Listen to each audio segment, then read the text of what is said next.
முன்னோர்கள் ஒன்றும் முட்டாள் இல்லை. அதுதான் இன்னைக்கு நம்ம பார்க்க போறோம். பாப்போம் முட்டாள்களா இல்லையா.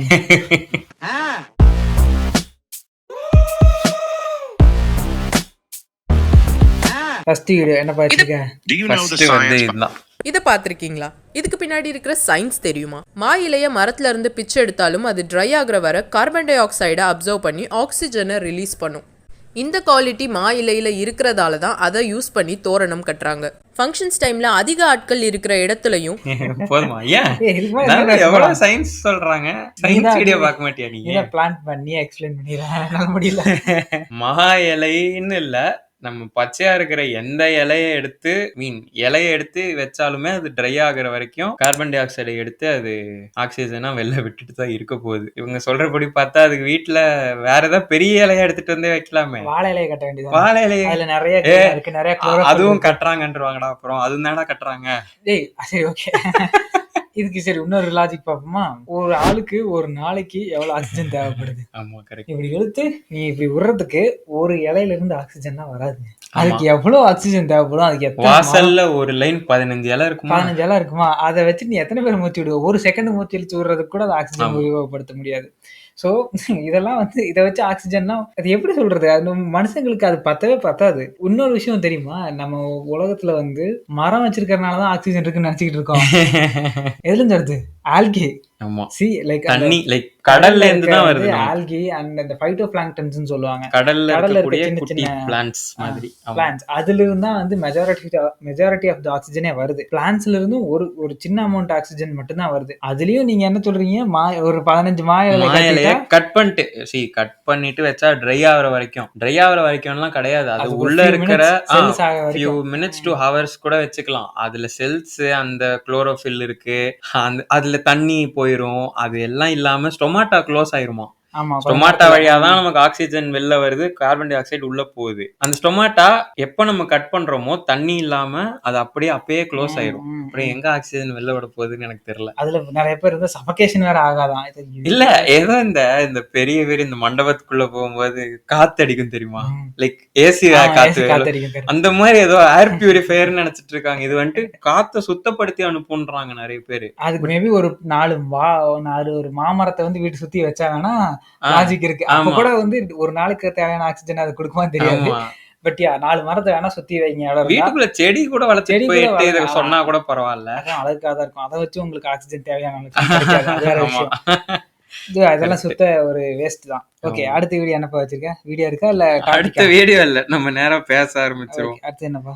நீதானே ஏதோ கல்யாணத்துல வந்து இது வந்து பயாலஜிக்கல் சயின்ஸ் கிடையாது. நான் நோட்டீஸ் பண்ண சில விஷயங்கள். ஓகே. என்னன்னா இப்போ இந்த கல்யாணத்துல எல்லாம் பாத்தீங்கன்னா எங்க ஊர் சைடு கோயம்புத்தூர், இப்போ கோயம்புத்தூர் திருப்பூர் தான் எங்க ஊர் தான். கல்யாணத்தெல்லாம் வந்து இந்த மாப்பிள்ளை அழைக்கிறது அப்படின்னு சொல்ற ஃபங்க்ஷன்லாம் ஒரு பந்தோன்னு ஒண்ணு குடிப்பாங்க. கையில வந்து ஒரு எரிஞ்சுக்கிட்டு இருக்கும் ஒரு நெருப்பு. ஒலிம்பிக்ஸ் மாதிரி ஒரு இது இருக்கும், அதை தூக்கிட்டே வருவாங்க. அது எதுக்குன்னு கேட்டா சம்பிரதாயம், மோஸ்டா வந்து சம்பிரதாயம் தான் சொல்லுவாங்க. லாஜிக் படி நீங்க யோசிச்சு பாத்தீங்கன்னா அது எதுக்கு? லைட்டுக்கு தான். இப்போ அந்த காலத்துல வந்து என்ன எல்இடி லைட் சொல்றாங்களா? ஆமா ஓகே, நம்ம இந்த லாஜிக் சொல்றோம் வச்சுக்க. அந்த காலத்துல எல்இடி லைட்லாம் இல்ல, அதனால வந்து ஒரு லைட்டுக்காக அது பிடிச்சிருக்காங்க அப்படின்னு. இப்ப சொன்னோம்னா லைட் திடீர்னு ஃபால்ட் ஆயிடுச்சுன்னா அது பேக்கப்க்கு இன்னொரு லைட் கொண்டு போறாங்க. லைட்னு ஒத்துக்கிறாங்களே, வேற யாராவது இருந்தாங்கன்னு இல்ல. இது நெருப்பு உள்ள கொண்டு வந்தா தான் அது பியூரிஃபை ஆகும்னு சொன்னாங்கன்னா அது என்ன பண்ணுவாங்க? ஒரு குரூப் இருக்கு இப்படி எல்லாம் கேள்வி கேட்க ஆரம்பிச்சதுக்கு அப்புறம் தான் அதை மாத்திட்டாங்க. லைட் சோர்ஸ் தான் அப்படின்னு. அப்புறம் ஓகே, நீ லைட் இன்னொரு லைட் பேக்கப் வச்சுக்க, அதுக்கு நெருப்பு கொண்டு வச்சுக்க, ஜெனரேட்டர் வாங்கி, அது ஒரு ஃபார்மாலிட்டி ஆகி போச்சு. சரி, அது ஒண்ணு. இன்னொரு விஷயம் என்னெல்லாம் சொல்லிட்டு இருந்தேன், அருணா கயிறு.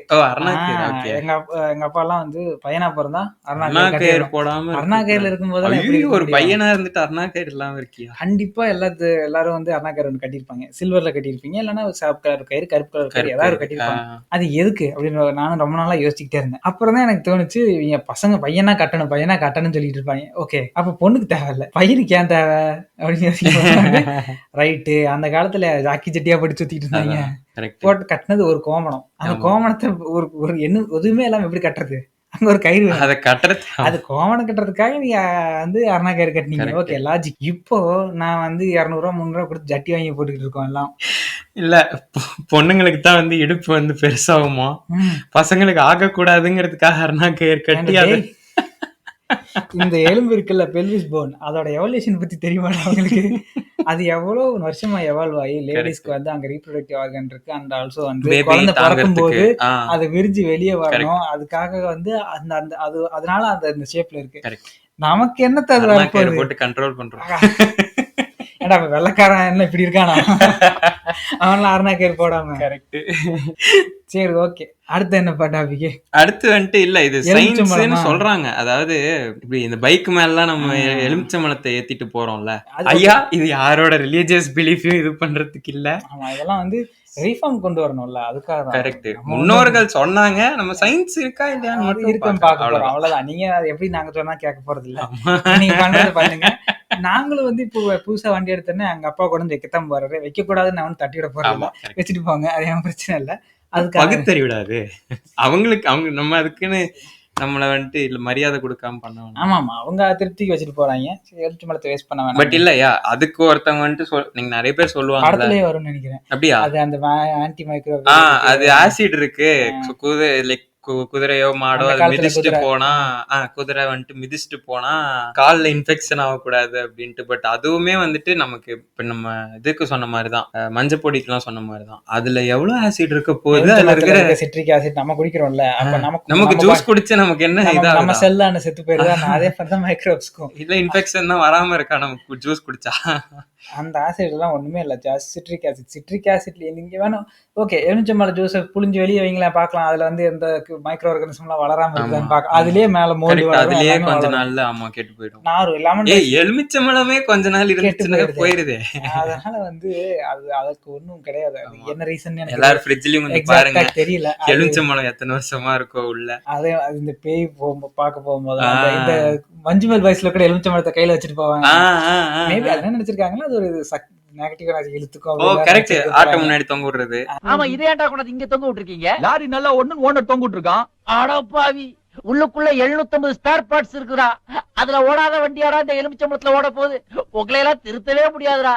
அது மாதிரிதான், அது ஒரு நல்ல ஃப்ரூட். காக்டெயில் பண்ணி குடிங்க, இல்ல மாக்டெயில் பண்ணி குடிங்க, அதுக்காக அது வேணாம்னா அதை விட்டு ஆன்டி மைக்ரோவேவ்னு சொல்லி யாரையும் ஏமாத்த. இன்னொன்னு, நீ இந்த பந்தம் பிடிச்சிட்டு லைட்டுக்காகன்னு சொன்னல, அதே மாதிரி லைட் ரிலேட்டடா இன்னொன்னு, நெகம் நைட்ல வெட்டக்கூடாது, 6 மணிக்கு மேல நெகம் வெட்டக்கூடாது. ஏன்னா அந்த காலத்துல என்ன தாமஸ் ஆயிடுச்சு, நான் இங்க இருந்தா பல்பு கண்டுபிடிக்கிறதுக்கு யாரும் இல்ல. நம்ம வச்சிருந்தது என்னது, ஒரு லாந்தல் விளக்கு, இல்ல ஒரு சின்ன ஏதாவது ஒரு மெழுகுத்தி கூட. எனக்கு தெரிஞ்சு இந்த சேயிங்லாம் அதுக்கும் முன்னாடி லைக் லைட்டுனே நைட்ல இருக்கா இல்லாதப்போ சொல்லியிருப்பாங்களோன்னு தோணுது. விளக்குடா, ஒரு விளக்கேத்தி வைப்பாங்களா, அதெல்லாம் இருந்திருக்கும். அந்த டைம்ல நகை வெட்டினீங்கன்னா 6 மணிக்கு மேல. இப்போ என்ன ஜெர்மனில பாருங்க, நைட் 9 மணிக்கு கூட நம்ம ஊர்ல 6 மணிக்கெல்லாம் டான்னு வந்து இருட்டிடும். அதனால 6 மணிக்கு மேல நகை வெட்டினீங்கன்னா கண்ணுக்கு அதுக்காக சொல்லியிருப்பாங்க. அதனால இப்போ வந்து நகை வெட்டும் போது யாரும் தடுக்காதீங்க, அதுதான் நாங்க சொல்ற வரோம். வேற என்னப்பா, கொஞ்சம் நீட்டா அதுக்குன்னு கீழே அதுக்குன்னு இஷ்டத்துக்கு போடக்கூடாது. ஓகே, அள்ளி போட்டு கால்ல எல்லாம் குத்துனா. அடுத்தது வந்துட்டு, முன்னோர்கள் வந்துட்டு நம்மளை விட சயின்ஸ்ல எங்கேயோ போயிருந்தாங்க. நம்மலாம் வந்துட்டு டெலஸ்கோப் கண்டுபிடிச்சதுக்கு அப்புறம் தான் இன்னும் 9 பிளானட்ஸ் இருக்குன்னு கண்டுபிடிச்சோம். ஆனா வந்துட்டு அப்பயே நவகிரகம் வச்சு, ரிலீஜியஸ் இல்ல பட் நவகிரகம்னு சொல்லி 9 பிளானட்ஸ் இருக்கு, அதை நாங்க அங்கேயே கண்டுபிடிச்சிட்டோம். லைக் ஸ்பேஸ் இதை பத்தி, ஸ்டார் அந்த கான்ஸ்டலேஷனு, அந்த ஃபார்மேஷனு, இந்த அன்னைக்குதான் ஃபுல் மூனு, அமாவாசை, பௌர்ணமி, இது எல்லாமே வந்துட்டு அப்பயே நாங்க கண்டுபிடிச்சிட்டாங்க. அவங்க எல்லாம் நம்மளோட எங்கேயோ இருக்காங்க, நம்ம தான் வந்துட்டு இங்கிலீஷ்காரனை இது பண்ணி நம்ம அடையாளத்துல அழிச்சிட்டாங்க அப்படின்னு. ஓகே, இதுவும் நானா யோசிச்ச ஒரு பாயிண்ட் இருக்கு. அதுக்கு முன்னாடி வந்து ஃபர்ஸ்ட் இது வந்து நம்ம மதத்துக்கு, இந்தியால ஆரிஜினேட் ஆன மதத்துக்கு மட்டும் இது கிடையாது. கரெக்ட். எல்லா ரிலிஜன், ஜோடியாக்குங்கிறது உலகம் ஃபுல்லா இருக்கிறது. இப்போ வந்து அந்த இஸ்லாமிக் கண்ட்ரீஸ்ல பாத்தீங்கன்னா அவங்களும் இந்த ஸ்டார்ஸ் அதெல்லாம் வச்சு நிறைய இந்த மாதிரி ப்ரெடிக்ட் பண்றது. கிரீக் மித்தாலஜில இருக்கு, சைனீஸ்ல இருக்கு, எல்லாமே இந்த சன், லைக் சூரியன், நிலா, ஸ்டார்ஸ் இதெல்லாம் வச்சு கால்குலேட் பண்ணி நிறைய போட்டுக்கிட்டு இருக்காங்க. அதனால ஏன் இப்படி வந்து கண்டுபிடிச்சிருக்காங்க? ஓகே, ஆனா டிஎன்ஏ கண்டுபிடிக்கல. டிஎன்ஏன்னு ஒண்ணு இருக்கு. ஜெர்ம் தியரி, அதாவது மைக்ரோ ஆர்கானிசம் தான், கிருமிகள் தான் வந்து நோயை உண்டாக்குது அப்படின்றதே ஜெர்ம் தியரி கண்டுபிடிச்சதுக்கு அப்புறம் தான், ஃபாரினர்ஸ் கண்டுபிடிச்சதுக்கு அப்புறம் தான் நமக்கே தெரியும். அதுக்கு முன்னாடி வந்து நமக்கு அந்த ஐடியாவே கிடையாது. டிஎன்ஏவும் அப்படிதான், செல்லும் அப்படிதான், செல் டிவிஷன், டிஎன்ஏ ரெப்ளிகேஷன், இதெல்லாம் எதுவுமே நமக்கு தெரியாது. நியூக்ளியர் ஃபிஷன், இது எல்லாமே வந்து ஆட்டம்ஸ், மாலிகூல்ஸ், எல்லாமே சயின்ஸ் அட்வான்ஸ் ஆனதுக்கு அப்புறம் தான் அவங்க எல்லாம் கண்டுபிடிச்சதுக்கு அப்புறம் தான் உலகம் ஃபுல்லா தெரிய ஆரம்பிச்சு. அந்த காலத்துல வந்து ஏன் கண்டுபிடிச்சிருக்காங்க அப்படின்னா, நீங்க இப்ப ஓகே என்ன பண்றீங்க அப்படின்னா, கூகுள்ல போயிட்டு லைட் பொல்யூஷன் மேப் அப்படின்னு சொல்லி டைப் பண்ணுங்க. அப்படின்னா உங்களுக்கு ஒரு மேப் வரும். அது என்ன ஆகும்னா, லைட் வந்து எங்கே கம்மியாக இருக்குது, இப்போ சிட்டிலலாம் எல்லார் வீட்லையும் லைட் எரியுது, ஸ்ட்ரீட் லைட் இருக்குது, வண்டியில் லைட் இருக்குது. அதனால் என்ன பண்ணுன்னா, அதான் லைட் பொல்யூஷன். நிறைய அட்மாஸ்பியரில் லைட் இருக்கும். இதுவே நீங்கள் காட்டுக்குள்ளே போனீங்கன்னா லைட்டே இருக்காது. அந்த இடத்துக்கு லைட் பொல்யூஷன் இருக்க மேப்பில் இந்த பர்பிள் கலரில் இருக்க இடத்துக்குலாம் போனீங்கன்னா வச்சுக்கோங்களேன், சுத்தமாக லைட்டே இருக்காது. அங்கே போயிட்டு நீங்கள் வானத்தில் பார்த்தீங்கன்னா, நீங்கள் சிட்டியில் அதே இடத்துல உங்கள் ஃப்ரெண்டுக்கு எங்கே நிற்க சொல்லுங்கள், கால் பண்ணி உனக்கு இந்த ஸ்டார் தெரியுதாடா, இது தெரியுதாடான்னு கேட்டால் சத்தியமாக தெரியாது. ஆனால் லைட் பொல்யூஷன் இருக்கும்போது சின்ன சின்ன லைக் இந்த இலுமினேட் ஆகிற ஸ்டார்ஸ் எதுவுமே உங்கள் கண்ணுக்கு தெரியாது. ஸோ இதுவே நீங்கள் லைட்டே இல்லாத இடத்துக்கு போய் பார்க்கும்போது கிட்டத்தட்ட மில்கிவே மாதிரியே தெரியும். அதுவும் சுத்தமாக லைட்டே இல்லாத இடத்துக்கு போய் பார்த்தீங்கன்னா, நீங்கள் ஃபோட்டோவே எடுக்கலாம். நீங்கள் வந்து ஒரு நார்மல் ஒரு கேமராவில் வானத்தை பார்த்து எடுத்தீங்கன்னா தெரியாது. இதுவே லைட்டே இல்லாத இடத்துக்கு போய் எடுத்தீங்கன்னா ஃபுல் ஸ்டார்ஸ் அண்ட் எல்லாமே தெரியும். அதே கான்செப்ட் தான். 100 வருஷத்துக்கு 200 வருஷத்துக்கு முன்னாடி நம்ம ஊரில் வந்து லைட்டே யார் சுத்தமாக இருந்திருக்கு, டியூப் லைட்டாக இருந்துச்சு, ஒன்றுமே கிடையாது. நீங்கள் அதனால கூரமால் நின்று படுத்துட்டு பார்த்தீங்கன்னா உங்களுக்கு ஹோல் அந்த மில்கி வேவே தெரியறதுக்கு வாய்ப்பு இருக்குது, ஃபுல்லாக டார்க்காக இருந்துச்சுன்னா, பௌர்ணமி அன்னைக்கெல்லாம் பார்த்துருந்தீங்கன்னா. ஸோ அந்த காலத்தில் அவங்களுக்கு என்ன தெரிஞ்சதோ அதை வச்சு அவங்க கால்குலேட் பண்ணியிருக்காங்க. அது வந்து இப்போ இந்த அமாவாசையாக இருக்கட்டும், பௌர்ணமியாக இருக்கட்டும், அப்புறம் இந்த சந்திர கிரகணம், சூரிய கிரகணம், இதெல்லாமே அவங்க அப்சர்வ் பண்ணியிருக்கிறத வச்சு நோட் பண்ணுறது தானே. நோட் பண்ணி 6 மணிக்கு மேலே உனக்கு பாஸ் டைம் எதுவும் இருந்திருக்கு. ஆமாம், இது வந்து ஒரு அந்த காலத்தில் இன்ட்ரெஸ்ட் இருக்கவங்க இதெல்லாம் பண்ணியிருப்பாங்க. அதனாலதான் வந்து ஒரு நாள் இப்போ நம்மளே ஞாபகம் இருக்கா, திடீர்னு ஒரு நாள் பார்ப்போம் இந்த ஸ்டார் ஒண்ணு பிரைட்டா இங்க இருக்கேன்னா ஓகே, அன்னைக்கு வந்துட்டு சரி ஓகே இது நாளைக்கு வருதான்னு திரும்ப ஒரு இன்ட்ரெஸ்ட் தானே. நாளைக்கு வருதா, நாளைக்கு இங்கே தான் இருக்கு, ஐயோ 3ஆவது நாள் காணுமே, சரி ஓகே அப்ப இது இந்த 2 நாள் தான் வரும் அப்படின்னு நம்ம ஒரு கால்குலேஷன் தான். அதை நான் வந்து குறைச்சு மதிப்பிடலாம். அந்த டைம்ல அவங்களுக்கு என்ன ரிசோர்ஸ் இருந்துச்சோ, அவங்களுக்கு என்ன அறிவு இருந்துச்சோ அதை வச்சு அவங்க வந்து நல்லாவே இருந்திருக்காங்க. இப்போ கடைசியா என்ன சொல்ல வரோம்னா, முன்னோர்கள் ஒன்றும் முட்டாள் இல்லை அப்படிங்கிற கேள்விக்கு என்ன சொல்ல வர? முட்டாள்கள் இல்ல, முட்டாள் இல்ல. ஆனா அவங்க 2000 வருஷமோ இல்ல 1000 வருஷத்துக்கு முன்னாடி சொன்னதுதான் கரெக்ட்னு இப்பயும் பேசிக்கிட்டு இருக்கீங்கல்ல, அதுதான் முட்டாள்தனம். ஏன்னா அவங்களுக்கு அந்த டைம்ல என்ன அறிவு இருக்கோ, என்ன ரிசோர்ஸ் இருக்கோ அதெல்லாம் வச்சு அவங்க ஒரு அப்சர்வேஷன் பண்ணியிருப்பாங்க, ஒரு ஆராய்ச்சி பண்ணியிருப்பாங்க, அதை வச்சு அவங்க சொல்றாங்க. பட் ஆனால் இத்தனை மாடர்ன் சயின்ஸ் அட்வான்ஸ் ஆனதுக்கு அப்புறமும் இப்போ வந்துக்கிட்டு இல்ல அவங்க அப்ப சொன்னாதான் கரெக்ட் அப்படின்னு பேசுறதா வந்து முட்டாள்தனம். ஏன்னா இப்போ இந்த சயின்ஸை பத்தி இப்போ சயின்டிஸ்டே இப்போ 200 வருஷம் முன்னாடி ஒருத்தருக்கு ஒரு விஷயத்த கண்டுபிடிச்சிருப்பாரு. இப்போ 100 வருஷம் 200 வருஷத்துக்கு அப்புறம் நம்மளும் ரிசர்ச் பண்றோம், எதையோ ஒன்று கண்டுபிடிக்கிறோம். இது அவர் கண்டுபிடிச்சத நீ பண்ண தப்புன்னு கூட சொல்ல ப்ரூஃப் இருந்துச்சுன்னா சொல்லலாம். அதனால நான் அவனை முட்டாள்னு சொல்றேன்னு அர்த்தம் இல்லையே. அன்னைக்கு அந்த சயின்டிஸ்ட் என்ன பண்ணாரோ அது அந்த டைமுக்கு அவர் மாசு, அதனாலதான் இன்னைக்கு இவ்வளோ அட்வான்ஸ் ஆகி வந்திருக்கும். ஆனா இன்னைக்கு என்கிட்ட இருக்கிற ப்ரூஃப் அதை வந்துட்டு இல்ல நீங்க பண்ண தப்புன்னு சொல்ல முடிஞ்சதுன்னா அது ஜஸ்ட் சயின்ஸ். நம்ம அட்வான்ஸ் ஆயிட்டு போறோம், சயின்ஸ் அட்வான்ஸ் ஆயிட்டு போறோம். அதான் அப்படிதான் பண்ணணும். இப்போ அந்த டைம்ல இப்போ ஃபார் எக்ஸாம்பிள் எவல்யூஷன் தியரின்னு ஒன்னு இருக்குன்னு வச்சுக்குவேன், லமார்க் ஒன்னு சொல்லியிருப்பாரு. அதுக்கப்புறம் கொஞ்ச நாள் கழிச்சு டார்வின் ஒன்னு சொல்லியிருப்பாரு. ஸோ அதுக்காக லமார்க் முட்டாளும் கிடையாது. அவர் அந்த டைம்ல இருக்க எவிடன்ஸ், அப்புறம் கொஞ்சம் அடுத்தது அதே மாதிரி இப்போ ஜெனடிக்ஸ் வந்ததுக்கு அப்புறம் மெண்டல் அவர் ஒன்னு சொல்லுவாரு. ஸோ இப்படிதான் வந்து சயின்ஸ் அட்வான்ஸ் ஆகும். அது ஆனா வந்து அதான் நீ சொன்ன மாதிரி அவன் முட்டாள் முட்டாள்னு சொல்லிட்டு நான் ப்ரூவ் பண்ணவே நினைக்கலையே. நான் இப்போ என்னால முடிஞ்சதை நான் இன்னைக்கு பண்றேன், நாளைக்கு வரவங்க என்னையும் டிஸ்ப்ரூவ் பண்ணிட்டு போக சான்ஸ் இருக்கு. இதுல இன்னொரு விஷயம் நான் என்ன பாக்குறேன்னா, இது வந்து ஒரு எமோஷனல் கனெக்டா இருக்க மாதிரி பாக்குறேன். கரெக்ட். நம்ம வந்து ஒரு குற்ற உணர்ச்சியில சொல்றோம், நம்ம எதுவும் கண்டுபிடிக்கலையே, கரெக்ட், எல்லாம் வெள்ளக்காரன் தானே கண்டுபிடிச்சிருக்கான். இன்னைக்கு நம்ம யூஸ் பண்ற ஸ்மார்ட் போன்ல இருந்து எல்லாமே மெடிசன்ல இருந்து இங்கிலீஷ் மெடிசன் சொல்றோம், எல்லாமே வெள்ளக்காரன் தானே கண்டுபிடிச்சிருக்கான், நம்ம எதுவும் கண்டுபிடிக்கலையேன்னு ஒரு குற்ற உணர்ச்சியில வந்து பேசுற மாதிரி. இதுல எனக்கு என்ன பிரச்சனைனா, அப்ப நம்ம எல்லாம் வந்து தமிழர்கள் இல்லையா, நாங்களும் தான் சயின்ஸ் படிச்சிருக்கோம், சயின்ஸ் பண்றோம், லைக் சயின்டிஸ்டா இருக்கோம், என்ன மாதிரி நிறைய பேர் இருக்காங்க. லைக் இப்ப மட்டும் இல்ல, கடைசி 100 வருஷமாவே எத்தனை இந்தியன் சயின்டிஸ்ட், தமிழ் சயின்டிஸ்ட் இருந்திருக்காங்க, நோபல் பிரைஸ் எல்லாம் கூட வாங்கியிருக்காங்க. நம்ம இந்த டாக்டர் ராதாகிருஷ்ணன் எல்லாம் நோபல் பிரைஸ் வாங்கினார்ல, சிவி ராமன் கன்ஃபியூஸ் ஆயிட்டேன், சிவி ராமன் அவர்லாம் நோபல் பிரைஸ் எல்லாம் வாங்கியிருக்காரு. ஸோ அந்த மாதிரி அப்ப அவங்க எல்லாம் தமிழர் இல்லையா என்ன. ஸோ அந்த டைம்ல 100-200 வருஷம் 18th செஞ்சுரியில தான் நிறைய சயின்ஸ் அட்வான்ஸ்மெண்ட்ஸ் எல்லாம் வந்திருக்குல்ல. இந்த டைம்ல நம்ம வந்து பிஸியா இருந்துட்டோம், எப்படி இந்த பிரிட்டிஷ் வந்து ரூல், அது இதுல உள்ளுக்குள்ளே 1008 பிரச்சனை, இப்போ வரைக்கும் அந்த சண்டை எல்லாம் பிரச்சனை எல்லாம் ஓடிட்டு இருக்கு. இதனால வந்து நம்ம பெருசா சயின்ஸ்ல ஃபோக்கஸ் பண்ணல. ஆனா வெள்ளக்காரன் எடுத்துக்கோங்க இல்ல ஃபாரினர்ஸ் எடுத்துக்கோங்கன்னா அவங்களுக்கு நிறைய காசு இருந்திருக்கு, டைம் இருந்திருக்கு, ரிசோர்ஸ் இருந்திருக்கு, அதெல்லாம் யூஸ் பண்ணி அவங்க எல்லாமே. கண்டுபிடிச்சிருக்காங்க.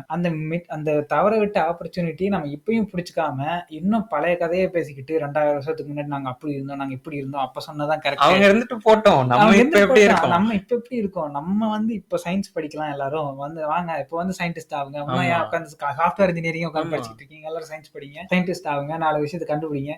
சோசியல் மீடியால வந்து ஒரு கண்டுபிடிப்பு நம்ம கிட்ட இருந்து வரதுல எப்படி வரும்? இன்னும் வாட்ஸ்அப் ஃபார்வர்ட்ல மாயலை வச்சு ஃபார்வர்ட் பண்ணிட்டு இருக்கீங்கன்னா எப்படி வரும்? குழந்தைங்களுக்கு என்னத்தை சொல்லி கொடுக்குறீங்க நீங்க? அதை சயின்ஸ்ன்னு சொல்லி கொடுங்க. என்ன சயின்ஸ் சொல்லி கொடுக்குறீங்க? அதெல்லாம் நிறைய பிரச்சனைகள்லாம் இருக்குல்ல. அதான் திரும்ப சொல்ல போறது என்ன, முன்னோர்கள் முட்டாள்கள் இல்லை. லாஜிக்கா இருந்தா எதை வேணாலும் எடுத்துக்கலாம், லாஜிக் இல்லைன்னா தூக்கி போட்டு வேற விஷயத்த பார்க்க ஆரம்பிச்சு அடுத்த வேலை பார்க்கணும், அவ்வளவுதான். நிறைய பேர் ட்ரிகர் இருப்பீங்கன்னு நினைக்கிறேன். எல்லா உங்க ஆதங்கங்கள் அப்புறம் திட்டுறது எல்லாம் வந்து கமெண்ட்ஸ்ல சொல்லுங்க. பாராட்டு கூட கிடைக்கலாம்னு நினைக்கிறேன், கம்மிதான். இது யாருக்கு இந்த வீடியோ போய் ரீச் ஆகுதுங்கிற ஒரு குரூப் கிடைச்சதுன்னா நம்ம செத்தோம். நம்மள வந்து தமிழின துரோகி அப்புறம் அந்த என்ன நம்ம மதத்தின் சொல்றதுக்கு வாய்ப்பு இருக்கு.